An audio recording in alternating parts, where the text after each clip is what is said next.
어느 인디안 부족의 인사말은 이런 것이라고 합니다. 미타쿠의 오야신, 미타쿠의 오야신. 이 말의 뜻은 우리는 서로 연결되어 있습니다, 그런 뜻입니다. 인사를 나눌 때마다 우리는 서로 연결되어 있습니다, 우리는 서로 연결되어 있습니다. 얼마나 좋은 인사말입니까? 한번 이 인사말로 서로 해볼까요? 우리는 서로 연결되어 있습니다. 어떤 분은 쳐다보기를 언제 봤다고 연결되어 있다 그러나 그렇게 생각할지 모릅니다. 놀라운 것은 인디안 부족의 마을에게는 성이 없다고 합니다. 라스트 네임이 없는 거죠. 우리처럼 이씨, 박씨, 최씨, 김씨, 최씨 성이 없습니다. 생각해 보니까 우리는 당연히 성이 있어야 된다고 생각하는데 성이 없는 것이 더 성경적이더라고요. 인디안들의 성이 없으니까 모든 자녀들은 다 내 자녀고 우리의 자녀인 것이죠. 그래서 고아가 없다고 합니다. 어느 마을에서 태어난 자녀든지 함께 양육하는 것이기 때문에 우리가 이러한 공동체 의식을 회복할 수 있었으면 좋겠습니다. 어느 주일학교에서 목사님이 아이들에게 설교를 하는데 우리는 모두 형제자매입니다 그렇게 설교했더니 여러분 알겠습니까? 그랬더니 어떤 아이가 답을 하기를 알았어 형 그러더래요. 할 말이 없는 거죠, 형제자매라 그랬으니까. 그래서 우리 모두는 형제자매입니다. 이렇게 아름다운 공동체를 이루어가는 우리 모두의 모습을 하나님께서 기뻐하십니다. 고린도전서 12장 26절의 말씀에 만일 한 지체가 고통을 당하면 모든 지체가 함께 고통을 당하고 한 지체가 영광을 얻으면 모든 지체가 함께 기뻐합니다. 가나안을 정복한 이스라엘 백성들의 공동체가 바로 이러한 공동 운명체의 모습을 잘 보여줬습니다. 모세의 지도하에 광야를 지날 때 그들은 때로 흔들렸고 분열했고 또 때로 반발을 했고 불평을 했습니다. 놀랍게도 여호수아의 지도력 하에서 가나안을 정복하는 전쟁에 보면 아간의 죄가 있었긴 합니다만 전체적으로 보면 아주 훌륭한 공동체의 모습을 보여주었죠. 특별히 22장에 오늘 본문의 전체에 나타난 이들의 모습을 보면 영적인 유니티를, 공동체 하나됨을 지켰던 일에 헌신했던 이들의 모습을 볼 수가 있습니다. 오늘 본문 22장에 보면 이스라엘 12지파가 이루었던 이 하나됨의 이 원리 세 가지를 말씀할 수 있습니다. 첫 번째는 책임입니다. 이들은 서로 책임을 다하는 공동체를 이루었습니다. 자신의 역할을 모두 각자가 책임질 때 공동체는 하나 되는 거죠. 죄의 결과, 우리의 관계를 깨트리고 하나님과의 관계, 서로의 관계를 깨트린 것은 바로 죄입니다. 죄가 우리의 관계를 깨트렸을 때 나타나는 중요한 특징, 책임을 전가하는 것입니다. 서로 책임을 지지 않고 책임을 전가하는 거죠. 이스라엘 백성들이 이제 각 지파별로 땅을 분배하고 도피성까지 세우고 나서 이제 남은 일이 있었습니다. 그것은 요단 동편에 유업을 차지한 두 지파 반, 루벤 지파, 갓 지파, 그리고 므낫세 반지파. 그래서 이 여호수아에서 계속 반지파 나오니까 어떤 분은 반티오 목사님도 반지파입니까? 그렇게 물어보니 계세요. 그 반이 아니라 2분의 1. 므낫세 중에서 므낫세 지파가 반으로 나누어져서 2분의 1만 함께 된 거죠. 그래서 이 두 지파 반이 요단강을 건너지 않고 요단 동편의 땅을 유업으로 차지했습니다. 사실 그것은 어떻게 보면 이기적인 선택이었죠. 모세가 화를 내고 분노했습니다. 왜냐하면 그 요단 동편의 땅이 본인들에게 적합하다고 해서 그 땅을 차지하면, 그러면 여리고성을 정복하면 또 한 지파가 나서 우리는 이곳에 머무르겠습니다. 그 다음에 아이성을 정복하면 그 다음에 한두 지파가 또 하면 누가 끝까지 정복할 수 있겠습니까? 공동체 전체의 유니티를 무너뜨릴 수 있는 그런 요청이었습니다. 그래서 모세가 흥분하여서 분노하며 책망했죠. 그것이 바로 민수기 32장 6절에 나와 있습니다.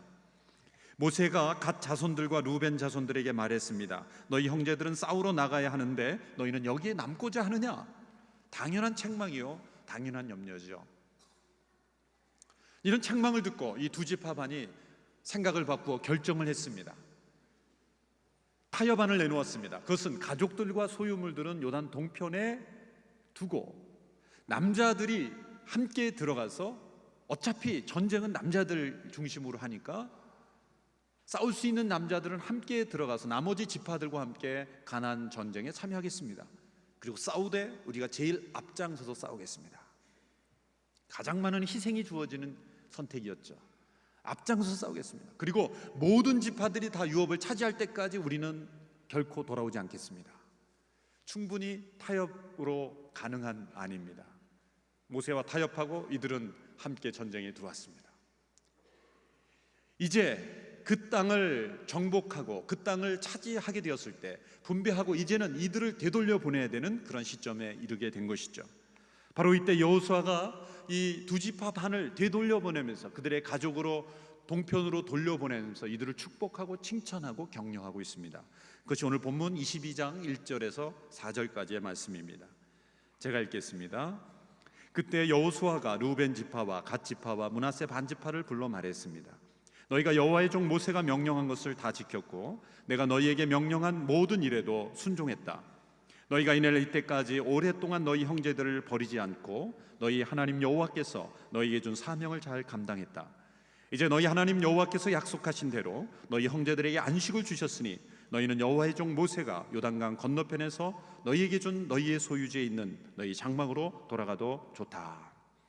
약속대로 제일 앞장서서 7년 동안의 전쟁을 그들이 성실하게 책임을 다했다는 거죠.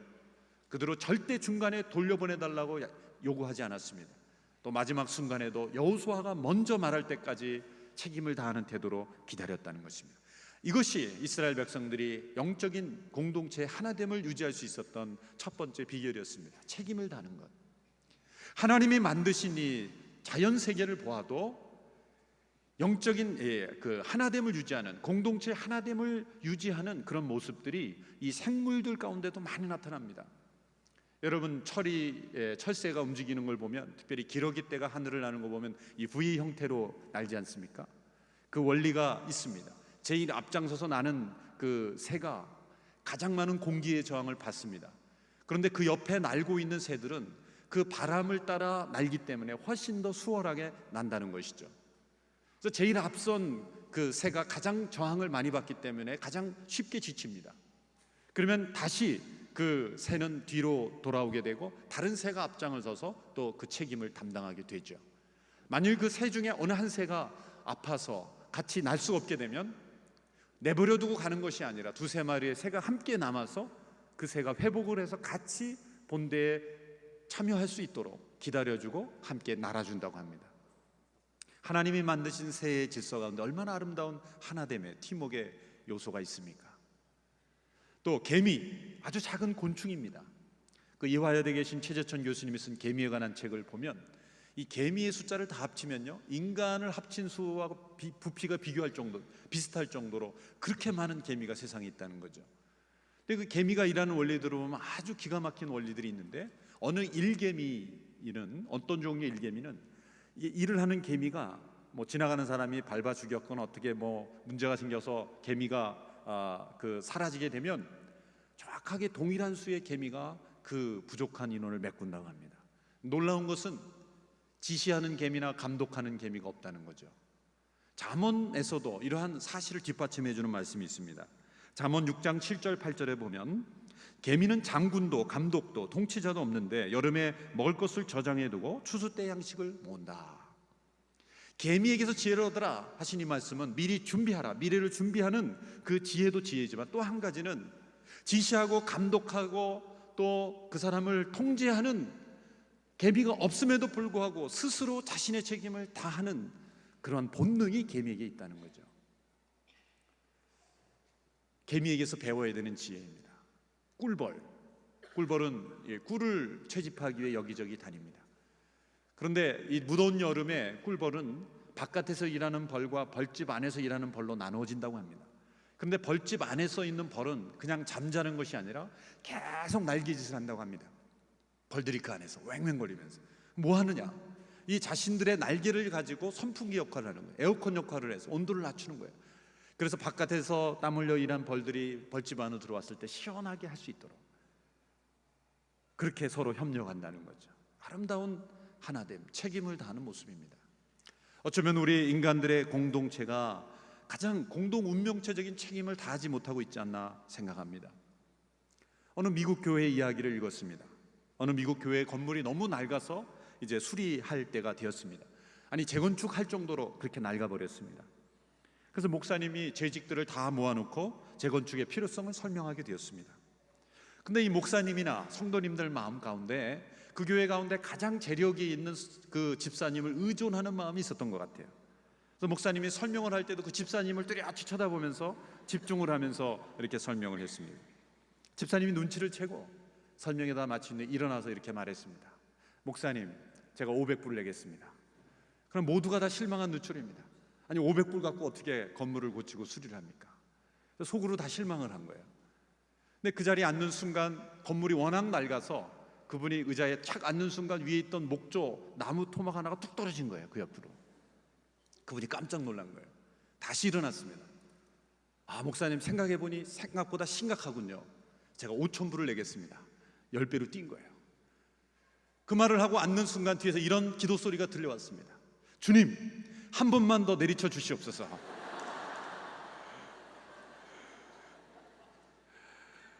이건 공동체가 아닙니다. 한두 명을 내리쳐서 재건축할 게 아니라 모두가 조금씩이라도 힘을 모아서 책임을 지는 주인의식을 가지고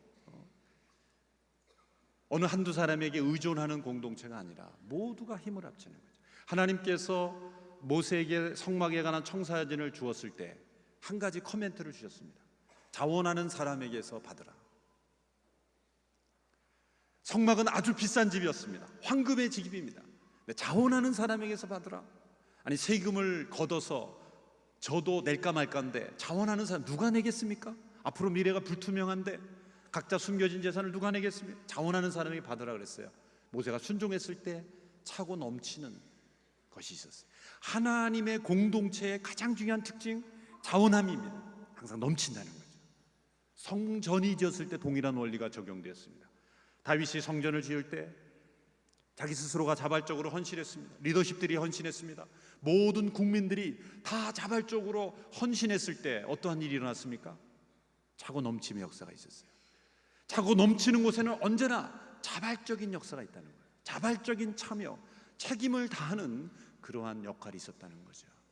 우리가 세금을 내는 일에 있어도 책임을 다해야 됩니다.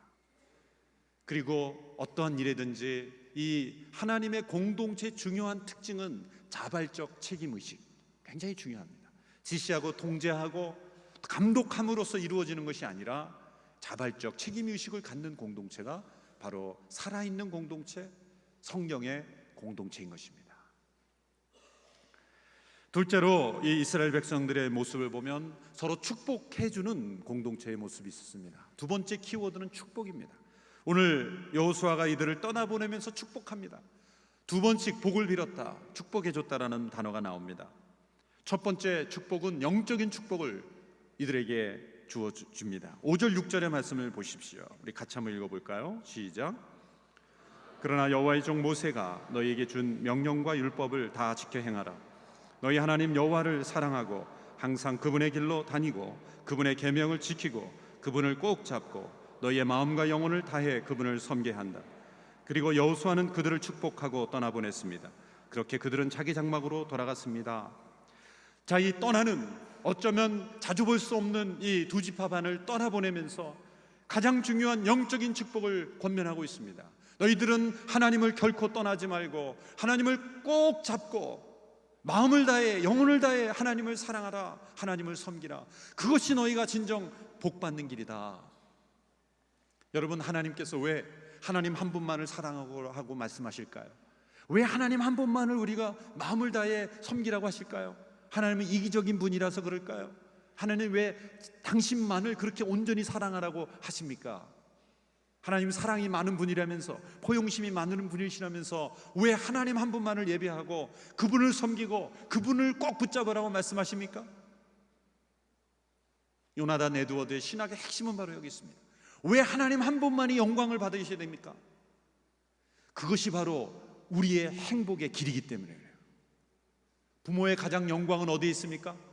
자녀가 가장 행복할 때 부모는 가장 영광스럽게 되는 거예요. 하나님이 언제 영광 받으십니까? 하나님의 영광과 우리의 행복은 떨어져 있는 것이 아닙니다. 하나님은 영광 받으시는데 우리의 삶은 불행하다. 그것은 하나님의 영광 아니죠. 하나님은 우리가 가장 하나님 안에서 행복할 때 하나님이 가장 영광스럽게 되는 거예요. 거꾸로 말하면 우리가 하나님만을 온전히 예배하고 섬기고 그분을 높여드릴 때 우리에게 진정 가장 행복한 삶이 주어지는 거죠. 그래서 여호수아가 그 두 지파만을 떠나보내며 가장 중요한 영적 권면을 하고 있는 거예요. 하나님을 사랑하라, 그를 가까이 하라, 다 같은 말입니다. 그분의 길로 다녀라, 그분의 계명을 지켜라, 그분의 을 꼭 잡아라, 마음과 영혼을 다해 섬겨라. 같은 말씀을 6번 반복해서 하는 거죠. 이것이 여호수아가 그들을 진정 축복합니다. 우리 자녀들에게 주는 가장 큰 축복은 무엇입니까? 많은 유산입니까? 지식입니까? 무엇입니까? 마음을 다해 영혼을 다해 하나님을 섬기는 자녀로 인도하는 것, 그렇게 살라고 권면하는 것, 그것이 자녀를 가장 축복하는 길인 것을 믿습니다. 근데 여호수아는 말로만 축복하고 끝나지 않았습니다. 그동안 얻은 전리품 중에 많은 재물까지 나누어 주었습니다. 오늘 본문 7절 중반부부터 8절까지의 말씀입니다. 여호수아는 그들을 그들의 장막으로 떠나보내며 복을 빌었습니다. 이어서 그가 그들에게 말했습니다. 너희는 큰 재산과 많은 가축들과 은과 금과 청동과 철과 수많은 옷가지들을 다 가지고 너희 장막으로 돌아가서 너희 원수들에게서 얻은 그 전리품을 너희 형제들과 나누라. 이들에게 많은 전리품을 선물로 주면서 그들을 축복했습니다. 올해 선교헌금 캠페인 하면서 서빙고 예배당 그 벽도에 붙여있는 아주 좋은 문구가 있습니다. 이런 문구입니다. 사랑 없이 줄 수는 있어도 주는 것 없이 사랑할 수는 없다. 사랑 없이 줄 수는 있습니다. 그러나 주는 것 없이 사랑할 수는 없다. 물론 줄 것이 없으면 사랑으로도 족하겠죠. 그러나 사랑은 반드시 이렇게 나눠주는 것입니다. 어쩌면 두 지파반은 기대하지 않았을지도 모릅니다. 왜? 그들은 이미 요단 동편에서 유업을 받았고 충분한 보상을 받았다고 생각했기 때문입니다. 그러나 여호수아는 넉넉한 마음으로, 역시 지도자는 큰 그릇을 보여주는 거예요. 여호수아는 이 이후의 모습을 보면 여호수아의 마음은 큰 그릇이 되었다는 거죠. 넉넉하게 두 지파반에 나누어 주는 것을 봅니다. 이들이 이제 기쁜 마음으로 영적인 축복을 받고 또 물질적인 축복도 받고 이제 제대하는 군인들처럼 해방을 누리는 거예요. 지난 7년 동안 얼마나 기간을 싸웠습니까? 세계 대전이나 6.25 전쟁보다 훨씬 더 긴 기간이에요. 이 오랜 기간을 그들이 싸우고 나서 이제 요단강을 건너서 동편으로 사랑하는 가족들이 있는 품으로 돌아갈 때 얼마나 기뻤겠습니까? 그래서 이들이 요단강을 건너면서 이런 노래를 불렀지 않습니까? 무기여 잘 있거라. 이런 축복의 공동체가 바로 이스라엘 백성들이었어요. 마지막 세 번째로 이들이 이 공동체 하나됨을 유지하도록 만들었던 것은 영적 긴장감이었습니다. 서로 하나님을 배반할까 봐 두려워하며 경계해주는 영적 긴장감이 22장에 나타납니다. 오늘 우리가 읽지는 않았지만 22장 10절로 34절까지의 한 사건이 등장합니다. 놀라운 것은 10절 이하에서 긴장감이 나타나요. 그래서 이 나머지 지파들이 전쟁을 하려고 막 가는 장면이 나옵니다. 그 이유는 두 지파 반이 그 요단강을 건너 요단 동편으로 가면서 제단을 세운 것입니다. 제단을 쌓은 겁니다. 제단을 쌓은 게 전쟁을 할 만큼 그렇게 긴장할 일일까요? 그렇습니다. 제단을 쌓았다는 것은 아주 중요한 의미가 있습니다. 그 당시에 정복 시대에 그 당시에 중앙 정부는 실로라는 곳에 있었습니다. 실로. 그곳에 모여서 함께 제사하고 그곳에 모여서 함께 의논하는 것이 하나된 공동체의 중요한 표시였습니다. 그런데 이 두 지파 반이 요단 동편에 제단을 따로 세웠다는 것은 이제 앞으로 제사를 같이 지내지 않는다, 별도의 신앙 공동체를 만든다, 그것은 정치적인 독립을 의미하는 것입니다. 그 당시엔 정치와 이 종교가 분리되지 않았기 때문에 독립을 선언하는 것으로 충분히 오해될 수 있습니다. 더군다나 이스라엘 백성들이 광야에서 다른 제단을 쌓아서 우상을 숭배했던 그런 기억이 있습니다. 우상을 숭배하는 것 아닌가? 그래서 나머지 지파들이 긴장한 것입니다. 우상을 숭배한 뿐만 아니라 더 중요한 위험이 있습니다. 그것은 이스라엘 지파 가운데 어느 지파건 혹은 한 사람이라도 하나님 앞에 범죄했을 때 하나님이 모든 지파를 다 징벌하신 기억들이 그들에게 있기 때문이죠. 그들은 두 가지 사건을 떠올렸습니다. 민수기 25장에 보면 바알보올이라는 사람이 반역을 일으켜서 24,000명이 몰살당한 그런 기억이 있습니다. 또 아간이라는 사람이 여리고 때 전리품을 도둑질함으로써 아이성에서 참패했던 기억이 있습니다. 이런 사건들을 더 떼올리면서 이들은 흥분했습니다. 그래서 22장 16절에 회중들이 이렇게 책망합니다. 16절 우리 같이 한번 읽어보겠습니다. 시작. 여호와의 온 회중이 말한다. 너희가 이렇게 이스라엘의 하나님께 신의를 저버리다니 이게 범죄가 아니고 무엇이냐. 오늘 여호와께 등을 돌리고 너희를 위해 제단을 쌓는 것이 여호와께 거역하는 것이 아니냐. 이런 영적인 긴장감, 너희들이 하나님 앞에 지금 범죄하려는 것이 아니냐, 옳지 않은 일을 하고 있는 것이 아니냐, 우리는 싸워서라도 이 문제를 해결해야 되겠다, 이렇게 나선 거죠. 무관심하게 어떻게 살든 내버려 두지 않았다는 것입니다. 긴장하고 그 나머지 지파들이 어떻게 하나님 앞에 살아가는지를, 하나님을 등을 돌리는지 하나님을 섬기는지를 유심히 관찰하고 관계를 맺었다는 거죠. 사랑의 반대말은 미움이 아니라 무관심이란 말이 있습니다. 영적으로 깨어서 이런 긴장감을 가지고 있었다는 거예요. 근데 문제는 이것이 오해였다는 거죠.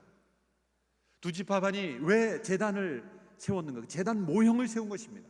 실제로 제단을 제사하기 위해 세운 것이 아니라 이들의 마음속에 이런 두려움이 있었습니다. 만일 우리와 같은 세대이기 때문에 서로 대화하고 서로 잘 알지만 다음 세대가 내려가면 이들이 가나안 정복 전쟁에 참여하지도 않았고 서로 알지도 못하기 때문에 동편의 자손들과 서편의 자손들이 서로 모르는 시대가 오면 어떡할까?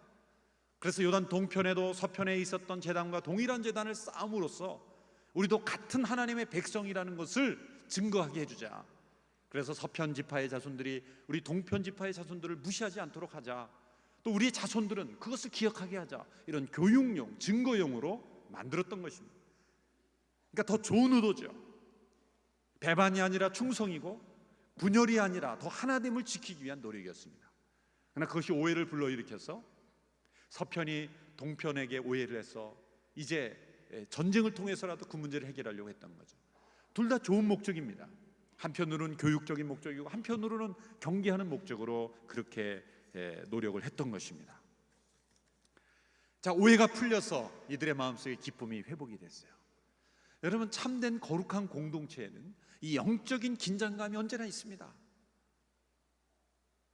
우리가 모이는 공동체에 어느 성도님이 오랫동안 보이지 않아도 또 실족해도 상관없는 무관심, 그런 무관심한 영적인 긴장감을 가지고 우리 성도님들이 범죄하지 않을까, 하나님을 떠난 것이 아닐까, 이런 영적인 관심과 긴장을 가지고 서로가 서로를 경계해주는 그러한 두려움이 우리에게 있어야 된다는 거죠. 우리의 자녀들이 하나님을 떠나지는 않을까 염려하는 것이죠. 두려워하는 것이죠. 이것은 구원에 이르게 하는 두려움, 하나님 앞에 더 온전히 서게 하는 거룩한 두려움인 것입니다. 이런 거룩한 두려움이 우리에게 있어야 합니다. 우리의 다음 세대들이, 이 나라 민족의 이후의 세대들이 더욱더 하나님 앞에 거룩하게 쓰임받는 자녀들이 되기를 원하는 두려움. 두려움이 있는 사람은 기도합니다. 우리의 자녀들이 더욱더 깨어 있어야 됩니다. 우리의 자녀들이 하나님 주신 축복을 잃어버리지 않아야 합니다. 이런 거룩한 긴장감이 우리에게 있게 되기를 축원합니다. 이것을 가리켜 영적 각성이라고 말합니다. 대각성동이 일어났을 때는 언제나 이러한 영적 긴장이 회복이 됐어요. 우리가 지금 하고 있는 소그룹 순모임의 원조는 사실 요한 웨슬리라고 볼 수 있습니다. 요한 웨슬리가 수많은 그 집회를 통해서 많은 사람들이 변화되었을 때 그 사람들을 소그룹으로 나누어서 이렇게 돌보게 했습니다. 놀라울 정도로 그 소그룹 리더들은 그 구성원들 한 사람 한 사람씩 매주 한 사람씩 1대1로 만나서 이 사람이 영적으로 하나님 앞에 깨어 있는가, 올바로 서 있는가를 만나서 1대1로 훈련을 했다는 거예요. 얼마나 영적 훈련을 강하게 했으면 이 요한 웨슬리를 따르는 사람들에게 별명이 붙여졌는데 메소디스트라는 별명이 붙였죠. 감리교라는 이 말의 뜻은 메소디스트 영어로. 그것은 뭡니까? 메소디스트, 너무나 이 영적 훈련을 강하게 했기 때문에 한 사람 한 사람 이 1대1 훈련을 했던 그 원조가 이 웨슬리의 후예들입니다. 한 사람 한 사람 영적으로 깨어 있는지, 죄에 빠지지 않았는지를 매주 확인하는 그러한 너무나 철저히 했기 때문에 그 사람들을 이렇게 굉장히 지독할 정도다. 메소디스트라는 이름이 거기서 붙여진 거예요. 여러분, 역사적인 그러한 훌륭한 신앙의 전통은 우리가 이어가야 합니다. 매일매일 우리 자녀들의 얼굴을 보며 우리 자녀가 하나님 앞에 깨어 있는지를 확인할 수 있게 되기를 바랍니다. 매주 우리 가족들을 보며 또 순식구들을 보면서, 공동체 식구들을 보면서 영적으로 깨어 있는지를 경계해 주는 거룩한 긴장감, 두려움이 우리에게 있게 되기를 축원합니다. 그래서 신앙생활은 혼자 할 수 없습니다. 필립 얀시가 말하기를 혼자 할 수 없는 두 가지가 있는데 그것은 결혼하는 것과 예수를 믿는 것이다.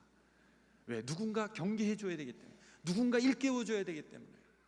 그래서 공동체에 속하지 않은 분, 그런 교제가 없는 분들은 반드시 어떤 형태든지 나의 신앙을 함께 지켜주고 나를 영적으로 깨어있게 만들어주는 그러한 교제권에 들어와야 하는 것이죠. 나 홀로 신앙이라는 것은 불가능합니다. 이것이 바로 이스라엘 백성들이 보여주었던 영적 공동체입니다. 이제 오해가 풀리고 진상이 밝혀졌을 때 이들이 함께 기뻐하고 찬양했다는 말씀이 33절, 34절의 마지막 말씀입니다. 제가 읽겠습니다. 이스라엘 자손들은 그 말을 듣고 기뻐하며 하나님을 찬양했습니다. 이스라엘 자손은 르우벤 자손과 갓 자손에게로 올라가 그들과 싸워 그들이 살고 있는 땅을 치자는 말을 하지 않았습니다. 르우벤 자손들과 갓 자손들은 그 제단을 엣이라고 불렀습니다. 이것은 여호와께서 하나님이심에 대한 우리 사이의 증거물이 될 것이다 라고 하는 뜻에서였습니다. 유단 서편의 두 지파반 백성들이 증거를 삼는 제단을 세우고 그 자녀들에게 그렇게 알려주기 원했지만, 그러나 역사적인 관점에서 되돌아보면 그것만으로는 부족했다는 사실을 우리가 부인할 수 없습니다. 자녀들에게 훌륭한 탑을 남겨주고 기념비를 남겨주고 부모님이 쓰던 성경책을 나눈 것 자체가 우리 자녀들의 신앙을 100% 보증해 주지는 못한다는 거죠. 어떤 기념물 자체로는 부족했다는 것을 느낄 수가 있습니다. 이러한 노력을 했음에도 불구하고 결국 요단 동편에 있었던 지파들은 아시리아가 쳐들어왔을 때 디글랏 빌레셀 왕에 의해서 제일 먼저 무너지지 않습니까? 중요한 것은 그 위치 자체가 너무 취약했다는 거죠. 하나님이 거주하라는 요단 서편 가나안 땅을 떠나 있었기 때문에 어쩌면 그들에게는 가장 큰 위험이 다가왔고 그 위험을 이기지 못했습니다. 결국 근본적인 하나님의 순종의 길만이 우리에게 하나님께서 주시는 안정과 보호를 누릴 수가 있다는 거죠. 여러분, 참된 신앙을 지키기에는 반드시 대가가 필요합니다. 공동체를 하나 되게 하는 것에도 대가가 필요합니다. 한 가정이 아름답게 세워지는 데 있어서 누군가의 희생과 헌신이 요구되죠. 각자가 책임을 다하고 그리고 서로를 축복하고 그리고 서로 깨어있는 영적 긴장감이 살아있는 그런 공동체가 될 때 하나님이 보시기에 거룩하고 아름다운 공동체로 하나님이 주시는 축복과 평화와 번영을 누리게 될 것입니다. 여러분의 가족이 이러한 공동체가 되기를 축원합니다. 여러분의 기업의 현장이 이러한 공동체가 되기를 축원합니다. 우리 교회가 이러한 공동체가 되기를 축원합니다.